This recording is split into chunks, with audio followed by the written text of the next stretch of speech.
बहुत सारी आजमाइशें तुम्हारी होने वाली है आने वाले वक्त के अंदर। अगर हम मुत्तहिद नहीं हुए, अगर हम एक ताकत बनकर खड़े नहीं हुए, तमाम सियासी पार्टियां ये जानती है कि इस कौम को बांटना, बिखेरना और खरीदना बहुत आसान बात है, लेकिन उन तमाम को मैं ये कहना चाहता हूं, तुम आज तक हमें बांटते आए थे, तुम आज तक बोलते थे और हम सुनते थे, लगातार हम सुनते आ रहे थे, लेकिन अब एक बात अच्छी तरह से सुन लो, मुल्क के वजीर आजम नरेंद्र मोदी साहब, आपसे लेकर तेजस्वी यादव से लेकर जितने भी वजीर हैं, उन सबको मैं बताना चाहता था, तुम बोलते थे और हम सुनते थे, अब हम बोलेंगे और तुम्हारे बाप को भी। लोग कहते हैं कि असदुद्दीन अवैसी साहब इतना कड़वा क्यों बोलते हैं?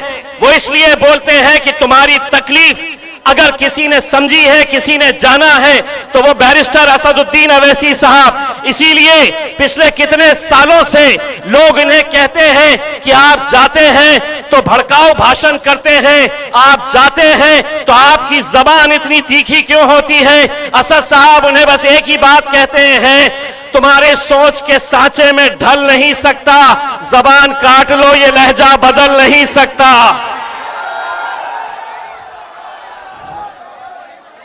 तुम अगर साथ देने का वादा करो, मैं यूं ही मस्त नगमे सुनाता रहूं। अगर तुम समझ रहे हैं कि मैं नगमे सुनाने के लिए आया हूं, तो मैं तुमसे सिर्फ ये पूछने के लिए आया हूं, क्या तुम मेरा साथ देने के लिए तैयार है?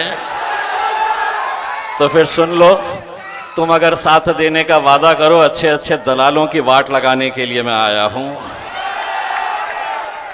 मेरे कायद बैरिस्टर असदुद्दीन अवैसी साहब, आज कोचाधामन की सड़कों पे हमें जाना हुआ। बहुत सारी गलियों में जब हम घूम रहे थे, एक मंजर मैंने देखा, और आज से 10 साल पहले जब हम पहली मर्तबा इस सरजमीन के ऊपर कदम रखे थे, उस वक्त मजलिस का हाथ कोई थामने के लिए तैयार नहीं था। मजलिस के खिलाफ बोलने वालों की तादाद बहुत ज़्यादा थी। आज अल्हम्दुलिल्लाह जिस किसी रास्ते से गुजरते हैं, बुजुर्ग लोग खड़े रहकर पतंग छाप और असद साहब के लिए जो दुआएं देते हैं, वो शायद इसलिए मुमकिन हुआ है कि आज पिछले 10 सालों से जो बैरिस्टर असदुद्दीन अवैसी साहब ने सीमांचल के अंदर जो लगातार मेहनत की है, उसी का नतीजा है कि आज हमारी माओं और बहनों को बोलने की ज़रूरत नहीं पड़ती है। वो खुद हमें देखकर कहती है कि इस बार भी हम पतंग छाप के ऊपर ही मोहर लगाने वाले हैं। इसमें अल्हम्दुलिल्लाह ये इस वजह से मुमकिन हुआ है मेरे भाइयों कि आज जो मुल्क के हालात है उसको आप बखूबी जानते हैं। सीमांचल बिहार का एक हिस्सा है। ये अगर पूरे हिंदुस्तान को अगर किसी ने बताया है और ये बताया है कि सीमांचल के अंदर भी रहने वाले लोग इंसान है, कोई जानवर नहीं रहते हैं वहां पर, क्योंकि आज से 10 साल पहले जब हम यहाँ पर आए थे तो इस इलाके की हालत क्या थी हम अच्छी तरह से समझ सकते हैं। लेकिन लगातार 10 सालों तक बैरिस्टर असदुद्दीन अवैसी साहब ने हिंदुस्तान के सबसे बड़ी अजीम, सबसे बड़ी टेंपल ऑफ डेमोक्रेसी लोकसभा के अंदर, पार्लियामेंट के अंदर, उन्होंने इस इलाके की बदहाली के बार बार जिक्र किया और मजबूरन हुकूमत चाहे कोई भी हो, हर एक को ये दखल लेना पड़ा कि हाँ, हिंदुस्तान के अंदर एक बिहार नाम का राज्य है और इस राज्य के अंदर सीमांचल एक इलाका है जहां पर कोई तरक्की नहीं थी। लेकिन आज जब हम ये बदलाव देख रहे हैं तो अगर इसका क्रेडिट अगर किसी एक को जाता है तो कोई हुकूमत को नहीं जाता है। अगर सीमांचल के अंदर अगर आप बदलाव देख रहे हैं तो उसका क्रेडिट सिर्फ और सिर्फ मेरे कायद बैरिस्टर असदुद्दीन अवैसी साहब को जाता है।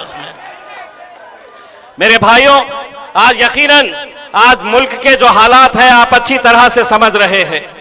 आप देख रहे हैं कि किस तरीके से हमें हर पॉलिटिकल पार्टी निशाना बनाए हुए है। राज्य की सरकार हो या नरेंद्र मोदी की केंद्र की सरकार, हर एक के निशाने के ऊपर आप है और हम है। किस तरीके से हमारी मस्जिदों को आज गिराया जा रहा है, शहीद किया जा रहा है। किस तरीके से आज हमारी बच्चियों को पढ़ने से रोका जा रहा है।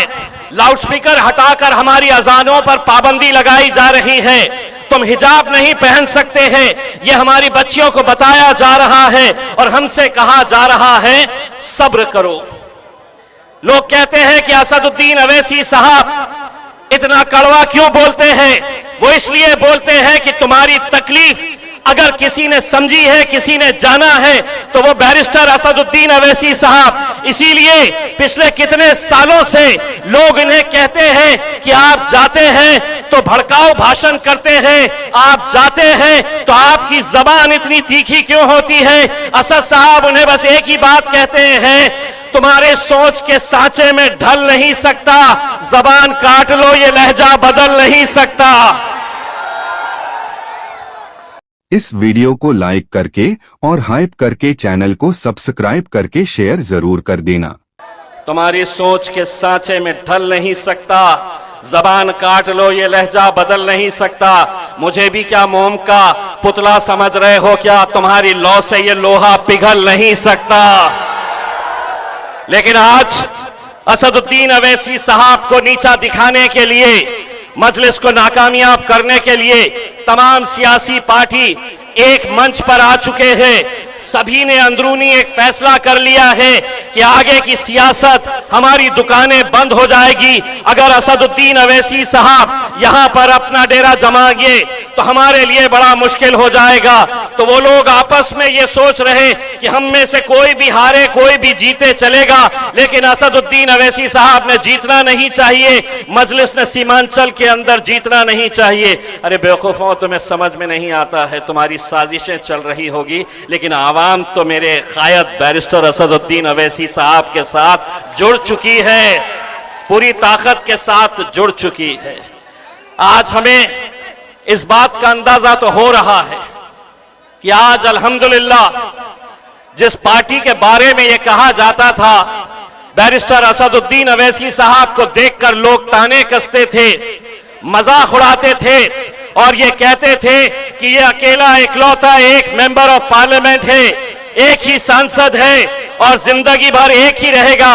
लेकिन अल्हम्दुलिल्लाह 2019 से 2024 में जब असदुद्दीन अवैसी साहब पार्लियामेंट गए तो उन 5 सालों के अंदर अकेले असदुद्दीन अवैसी साहब नहीं थे, उनका भाई इम्तियाज जलील भी वहां पर जाकर बैठा था। और जब गए वहां पर तो उन्हें ऐसा लग रहा था कि बोलना, असद भाई के बोलने से वो इतने परेशान थे, इतने तकलीफ में थे। और जब हमने बोलना शुरू करा तो उन्हें इतनी ज्यादा तकलीफ हुई, बोले ये तो बोलते ही थे, दूसरा भी आया है तो बहुत ज्यादा बोल रहा है। और हुआ ये कि 2024 के अंदर ये तमाम सियासी पार्टियां एक साथ मिलकर आ गई, भाजपा आ गई, शिवसेना आ गई, एनसीपी आ गई और पूरों ने मिलकर एक साजिश रची। कांग्रेस भी उसके साथ शामिल हो गई और उन्होंने उस साजिश के जरिए मुझे हरा दिए। लेकिन हराने के बावजूद भी मैं एक बात कहना चाहता हूं, अगर आप ये समझ रहे हैं कि हमने एक इलेक्शन हारा है, कभी महाराष्ट्र आके देखो हमारे जलवे कैसे हैं, तुम्हें पता चल जाएगा। एक जलवा तो हमने पहले भी दिखा चुके थे, जब हमारे नबी करीम सल्लल्लाहु अलैहि वसल्लम के खिलाफ गुस्ताखी की, लोग हमको गालियां दे रहे थे, हमने सुना, पार्टी को गालियां दे रहे थे, हमने सुना। लेकिन जब हद ये हो गई कि हमारे नबी करीम सल्लल्लाहु अलैहि वसल्लम के खिलाफ किसी ने गुस्ताखी की तो हम इंतजार करते रहे सत्ताधारी विरोधी पक्ष के वो मुसलमान नेताओं के जिन्होंने सिर्फ अपनी कुर्सी की खातिर खामोशी इख्तियार कर लिए थे। जब वो खामोश रहे, हम इंतजार करते रहे कि कोई कुछ नहीं बोल रहा, तो हमने उनको अब ये बताया कि जिसकी वजह से हमारा वजूद है, हमारी शिनाख्त है, हमारी पहचान है, हमारी जान जिनके लिए निछावर है, अगर उनके खिलाफ गुस्ताखी करेंगे तो हम सड़क के ऊपर आएंगे। और जब हम सड़क के ऊपर आने का फैसला किए मेरे भाई, सारी हुकूमत, सारी पुलिस, सरकार, प्रशासन पूरी ताकत लगा दिए ये कहते हुए कि हम तुम्हें इजाजत नहीं देंगे, बंबई तुम जा नहीं सकते, रैली तुम निकाल नहीं सकते। मैंने कहा तुम्हारे पास पुलिस की ताकत है, हुकूमत की ताकत है, लेकिन मेरे पास तो मेरी ताकत वहां पर मौजूद है।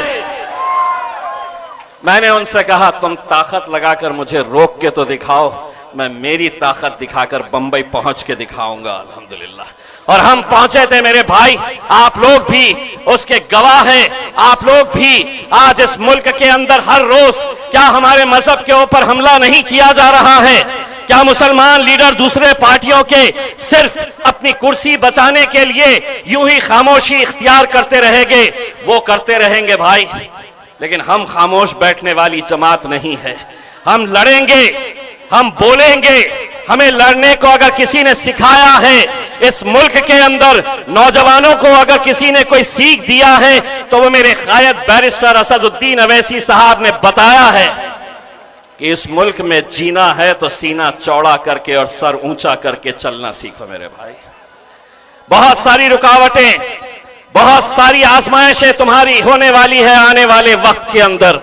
अगर हम मुत्तहिद नहीं हुए, अगर हम एक ताकत बनकर खड़े नहीं हुए, तमाम सियासी पार्टियां ये जानती है कि इस कौम को बांटना, बिखेरना और खरीदना बहुत आसान बात है, लेकिन उन तमाम को मैं ये कहना चाहता हूं, तुम आज तक हमें बांटते आए थे, तुम आज तक बोलते थे और हम सुनते थे, लगातार हम सुनते आ रहे थे, लेकिन अब एक बात अच्छी तरह से सुन लो। मुल्क के वजीर आजम नरेंद्र मोदी साहब, आपसे लेकर तेजस्वी यादव से लेकर जितने भी वजीर हैं, उन सबको मैं बताना चाहता था, तुम बोलते थे और हम सुनते थे, अब हम बोलेंगे और तुम्हारे बाप को भी, अब हम बोलेंगे और तुम्हारे, बहुत हो गया। ये समझते थे कि हर 5 साल के बाद आएंगे, घोड़ी पे वो चढ़ेंगे, दूल्हे वो बनेंगे और हम बारातियों की तरह नाचने का काम करते आए हैं 75 सालों तक। तो अब सुन तेजस्वी, अब शादी होगी तो घोड़ी भी आएगी, लेकिन दूल्हे हम बनेंगे और तुमको नचाने का काम करेंगे इंशाअल्लाह। है तैयार? तो बोलो मेरे पीछे, तेरा मेरा रिश्ता क्या, तेरा मेरा रिश्ता क्या। Barrister Asaduddin Owaisi, barrister Asaduddin Owaisi. 11 तारीख के दिन जाना है, 5 नंबर का बटन है, बटन को देखना और खट खट खट खट खटा खट खटा खट खटा खट, और इंशाअल्लाह अगर तुमने सही तरीके से खटा खट कर दिए तो जो पार्टियां जिनके पीछे हम पड़े थे कि हमें साथ में ले लो, महज 6 सीट हम मांग रहे थे, उन्होंने हमें नकारा है। अगर तुम्हारा खटाखट सही तरीके से पड़ गया तो 14 तारीख के दिन जब नतीजे आएंगे तो असदुद्दीन अवैसी साहब के घर के ऊपर ये पूरे आएंगे, ठक ठक ठक ठक ठक ठक ठक ठक ठक ठक ठक ठक करने के लिए आएंगे और कहेंगे कि अब आप हमें साथ ले लो। इंशाअल्लाह वो दिन आएगा मेरे भाई, बस हिम्मत रखो, हौसला रखो। नारे तकबीर, नारे तकबीर। बहुत बहुत शुक्रिया।